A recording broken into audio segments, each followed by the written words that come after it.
सिद्धि की शादी के बाद वो ससुराल चली जाती है। पीछे रह जाती है भाभी रानी। सिद्धि के ससुराल जाते ही भाभी कहती है, अरे वाह जी वाह, सारे कपड़े मेरे। हाय रे पैंट, अरे वाह वाह, मजा आ जाएगा। अरे ये सिद्धि की अलमारी के सामने खड़े होकर क्या बड़बड़ा रही है? जा जाकर देख मेहमानों को विदाई की मिठाई मिली कि नहीं। अब हाँ माँ जी, क्यों नहीं, लेकिन पहले कपड़े तो बदल लूं। अब रानी आ जाती है सिद्धि के उन कपड़ों में जो वो ससुराल जाने से पहले घर छोड़ जाती है। अरे रानी, कुछ दिन रुक जाती। अरे ये तो सिद्धि बिटिया को मैंने ही दिया था, बड़ा ही फबता था उस पर, तुझ पर तो कुछ खास नहीं लग रहा। अब वो ना मेरे सारे कपड़े गीले थे तो सोचा पहन लूं। वैसे भी सिद्धि को कौन सा भी पुराने आउटडेटेड कपड़ों को पहनना है। वैसे भी ये सूट तो मैंने तभी पहना था, वैसे खास है भी नहीं ये।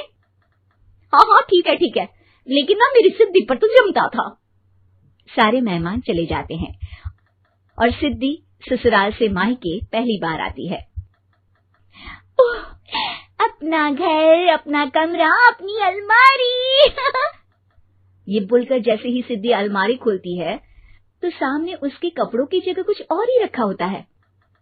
माँ, ओ माँ, जरा कमरे में तो आना। सास और रानी वहां पहुंच जाते हैं। रानी ने पहनी होती है सिद्धि की जींस और टी शर्ट। अरे भाभी, ये क्या? ये तो मेरी बड़ी ही महंगी टी शर्ट है, इसे आपने घर में क्यों पहनी है? अरे बहुत मिलती है दीदी ये चौक की मार्केट में, 150 में। ओ भाभी प्लीज, ये एरोपोस्टल है, 2000 की एक टी शर्ट। ओहो, 2000 में तो दीदी 4 साड़ी आ जाए। अब क्या बोलूं? भाभी, ये मेरी अलमारी में छोटू के कपड़े, तो मेरे कपड़े कहाँ हैं? मेरी अलमारी में? अब दीदी आपको कौन से पुराने कपड़े पहनने थे? माना भाभी, लेकिन मैं जब घर आती तो यही सब पहनती ना। अरे तुम तो बड़ी कंजूस हो दीदी।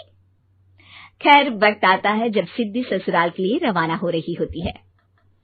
अरे रानी, अंदर से सिद्धि का गिफ्ट ले आ, लड़की पहली बार ससुराल से मायके आई है। रानी अंदर जाती है और एक सिंपल सी साड़ी लेकर बाहर आ जाती है। ये लीजिए माँ जी। सास बेटी को गिफ्ट देकर ससुराल भेजती है। अगले दिन रानी एक सुंदर सी साड़ी पहनकर सामने आती है। अरे रानी, ये तो वो साड़ी है जो मैंने सिद्धि को देने के लिए दी थी जब वो ससुराल ले जाती, लेकिन ये तूने कैसे पहन ली? अरे माँ जी, ये साड़ी तो मुझे बहुत पहले से ही पसंद थी, लेकिन चिंता ना करिए, मैंने सिद्धि के लिए भी अच्छी सी साड़ी दी है। हाँ। तभी सिद्धि का फोन आता है। क्या माँ, कुछ अच्छा तो दिया होता ससुराल ले जाने के लिए, अरे पहले दिखा दिया होता। ये चमकते हुए पैकेट में नौकरानी वाली साड़ी मत दिया करो माँ। अरे बेटे, वो तेरी भाभी ने ना गलती से उससे पैकेट बदल गया। हाँ, मैं कल ही तेरे भाई के हाथ से तेरा वाला पैकेट भेज दूंगी। अरे रहने दो माँ, आई एम श्योर भाभी ने अभी वही साड़ी पहनी होगी जो तुमने मेरे लिए रखी थी, तुम तो समझ नहीं पाई उनको। खैर छोड़ो, मैं ज्यादा बोलती अच्छी नहीं लगती, रहने दो, आपको उन्हीं के साथ रहना है, फिर बात करेंगे। सास को रानी पर गुस्सा आ जाता है। वो उसके कमरे में जाती है जहाँ वो शादी का एल्बम देख रही होती है। रानी, मार्केट जाकर एक ऐसी ही साड़ी लेकर आ, कल प्रतीक जाकर सिद्धि के घर दे आएगा। अरे क्यों माँ जी, कितनी साड़ी देनी है दीदी को, यहाँ कोई सेल लगी है क्या?